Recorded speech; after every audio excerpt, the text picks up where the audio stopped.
Hello guys, welcome back to my channel. ఇప్పుడున్న వెదర్కి చలికి ఏదైనా ఇన్స్టెంట్గా వేడివేడిగా స్నాక్ తినాలనిపిస్తుంది. ఈ చలికాలంలో ఏ స్నాక్ చేసుకున్నా వేడివేడిగానే తినాలనిపిస్తుంది. అప్పటికప్పుడు ఈ స్నాక్స్ అయితే చేసుకోండి, అది కూడా కట్టెల పొయ్యి మీద.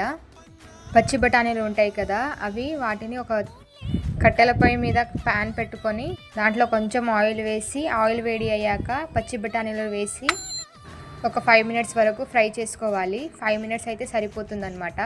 అవి కొంచెం కలర్ చేంజ్ అవుతూ ఉంటుంది. అవును, ఇంతకీ మీకు పచ్చి బఠానీలు ఉత్తిగా తినడం అంటే ఇష్టమా, లేకుంటే కర్రీగా ఇష్టమా, లేకపోతే స్నాక్ చేసుకోవడం ఇష్టమా? మీకు ఏది ఇష్టమో కామెంట్ చేయండి. అప్పటికప్పుడైతే చేసుకోవచ్చు, చాలా ఈజీగా ఉంటుంది ప్రాసెస్. కట్టెల పొయ్యి మీద ఏది చేసినా చాలా టేస్టీగా ఉంటుంది కదా. అలా కొంచెం కలర్ చేంజ్ అవుతుండగా కొంచెం కారం, కొంచెం ఉప్పు వేసి ఫ్రై చేసుకోవాలి. కావాలంటే మీకు మసాలా యాడ్ చేసుకోవాలన్నా చేసుకోవచ్చు. నేనైతే ఇక్కడ ఏం యాడ్ చేయట్లేదు, ఓన్లీ ఉప్పు కారం యాడ్ చేస్తున్నాను అంతే. అలా 2 మినిట్స్ పాటు ఫ్రై చేసుకున్నాక దానిపైన కొంచెం ధనియాల పొడి వేసి తింటే సూపర్గా ఉంటుంది. చాలా తొందరగా అయిపోతుంది. టైం లేని వాళ్ళు కూడా చాలా ఈజీగా చేసుకోవచ్చు. మీరు కూడా తప్పకుండా ట్రై చేయండి. ట్రై చేస్తే ఎలా వచ్చిందో కామెంట్ చేయండి.